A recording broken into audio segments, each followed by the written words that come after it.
Hey everyone! Welcome to the flip through of Volume 3 of my December Daily 2021 album. And this is my last album for 2021. I am all done. I am still waiting for the shipment of my 10 by 8 gray linen album that I'll be using for Volume 2. Right now, my Volume 2 is housed in kind of like a spare album, and I just have these little protectors here so that none of the pages get damaged, and this is just sitting on my shelf, but this will get transferred into the gray linen album once that gets here. And I still have to decide what I want to do about the spine labels. I had stamped these large numbers in black, and they look all right. I think I might do something in gold instead, maybe some foiling, and see how that turns out, because as much as I like these bold numbers, I just want it to have a bit more pizzazz just because of, December Daily. So most of these pages I haven't actually posted photos of on Instagram yet, and that's just because I wanted to get the flip out done and then flip through done, not flip out. I'm thinking about interactive pages recently. And I will still continue to share the photos through the month of January and hopefully be able to share all of them, including 2 more process videos for my 12 days of interactive December dailies video series before January ends, so that you guys have those for if you are still working on your December daily or if you are wanting inspiration for next year.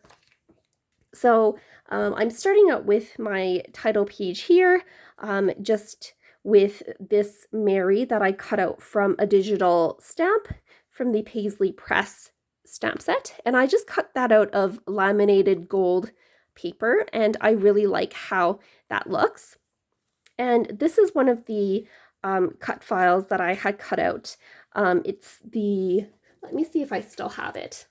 I didn't use any of these die cut sheets, but I did enlarge this one so that it would be the whole 8 by 10 page, and so I used one of these as the backer for my title page.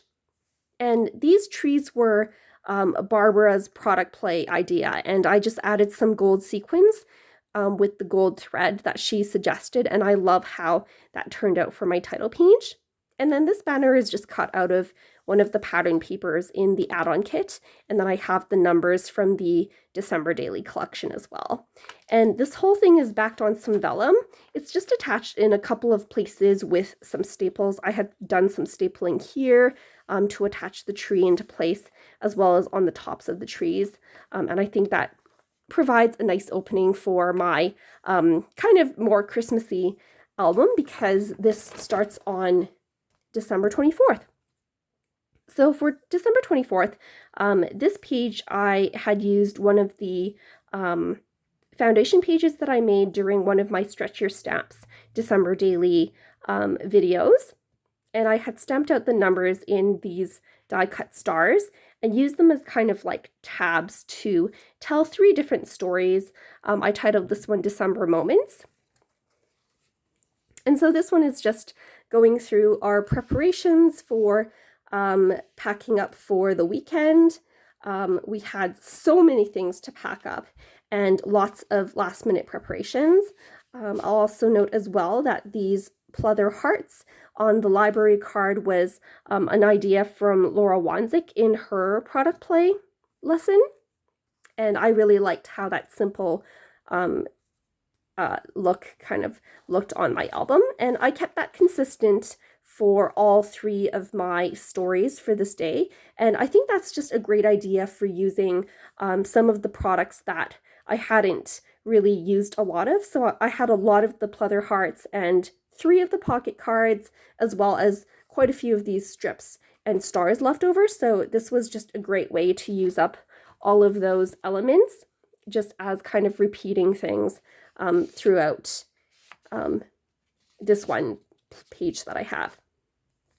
So this flips over, and I have this huge collage that I created on Canva, and then just this little insert that I put in from this is one of the Citrus Twist page strip attachers And I like using those instead of using the Ali Edwards stickers, just because these I find are a bit more durable. So that's my third story. And I love how I was able to include this whole spread of photos there. Like if you take this out, it looks really cool. And I don't usually include this many photos in my scrapbooks, so it was a real treat to have this many. For day 25, I have some of the papers that came in the December Daily Planner, and these are gold foiled, which I really liked.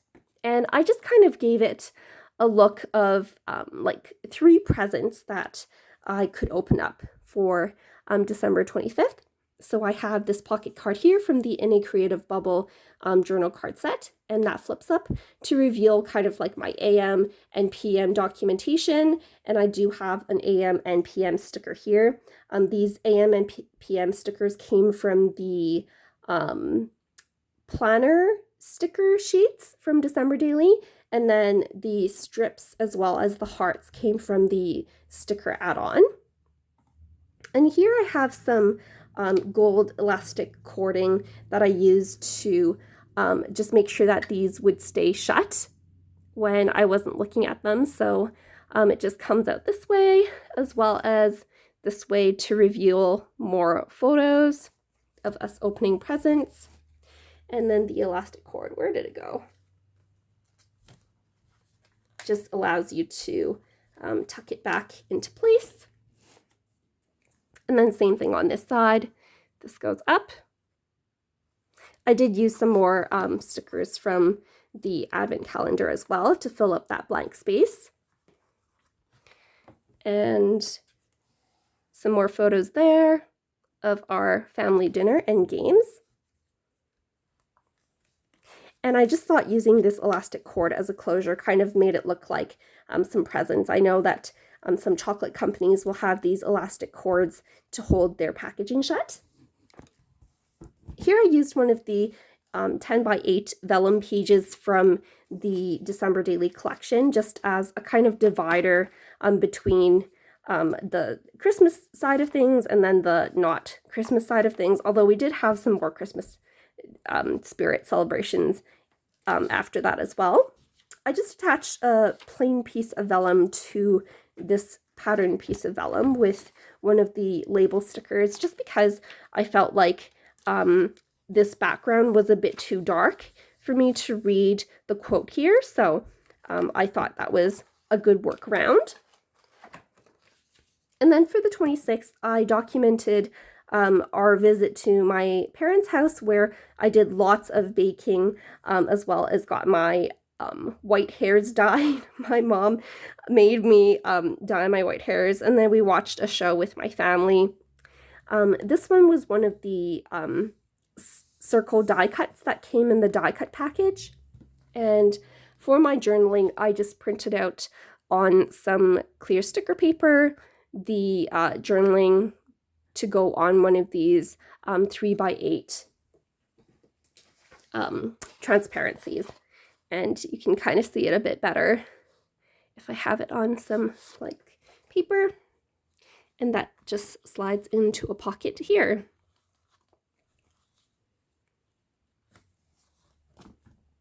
And I like the fact that I have kind of like a see-through element there so that I can see a bit of the journaling as well as what's coming up next, which is day 27. So day 27, I split it up into kind of like the worst part and the best part because there was kind of some COVID drama that happened. Basically, I did a rapid test and it turned out negative, but I let it sit for a while longer than I should have, and then it turned positive. So we weren't sure like about the results for that. I did read up that after 15 minutes, it's not a valid test anymore. So like the valid test is negative result, not the positive result. But anyways, that kind of messed up our plans for the day a bit. So I have some documenting about that.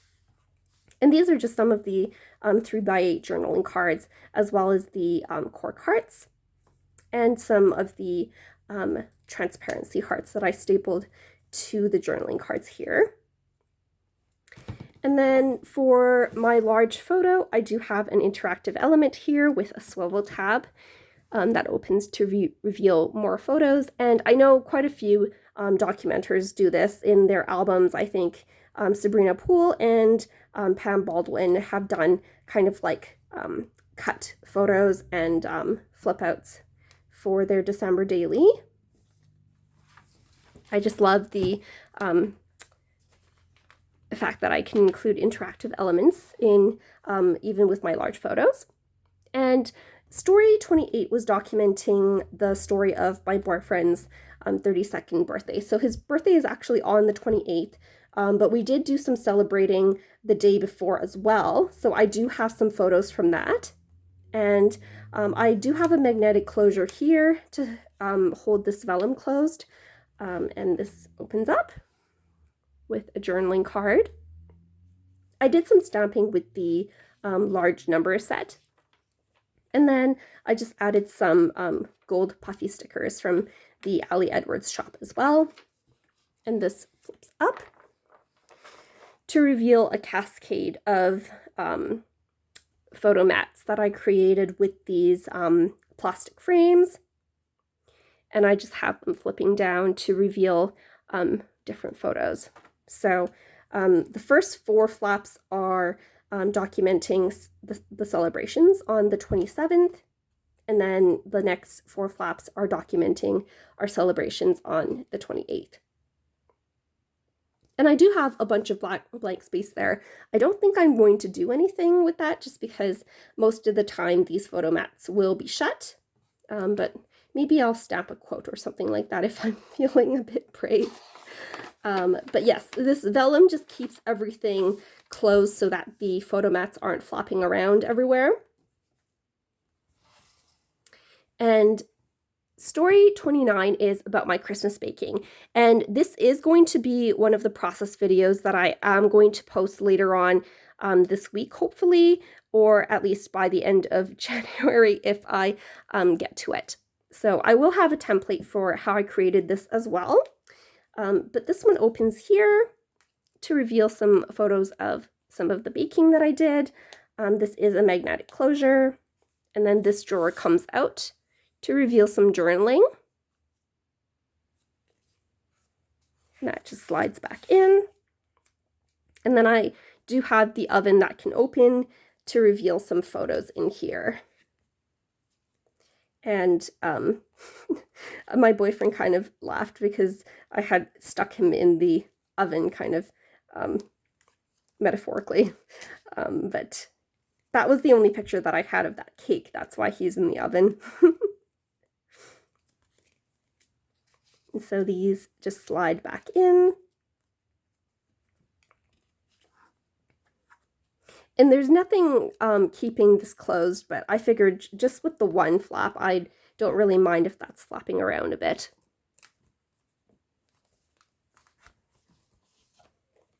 For day 30, I documented all the different shows that we were watching and movies as well. Sorry for the glare. And some of these will flip up to reveal some journaling as well. And this was another one of the foundation pages that I created because I knew that I was going to want to document some of the things I was watching as well. And these stamps are all from the Ali Edwards, what is it called? Screen Time stamp set. And I stamped some of them in a lighter color and then just used a label and stamped the word watching there. And I like how I was able to find some chipboard stars that matched all the colors of my various frames. I thought that tied the spread together really nicely. And then my last page is December 31st, which is New Year's Eve. And I had created this shaker page. This one will have a process video as well when I get to uploading it. And then I took this idea from Nolana Lynch, who is also part of the December Daily creative team, and she had created pockets behind her vellum tags. So what I did was I actually cut mine apart, and I'll show this in the process video as well as to how I did that. But I put all the shaker bits in the shaker pouch. You can see some of the shaker bits still remaining in the pouch that I couldn't get out, but then I created these cute little tags that just slide in and out of this pocket.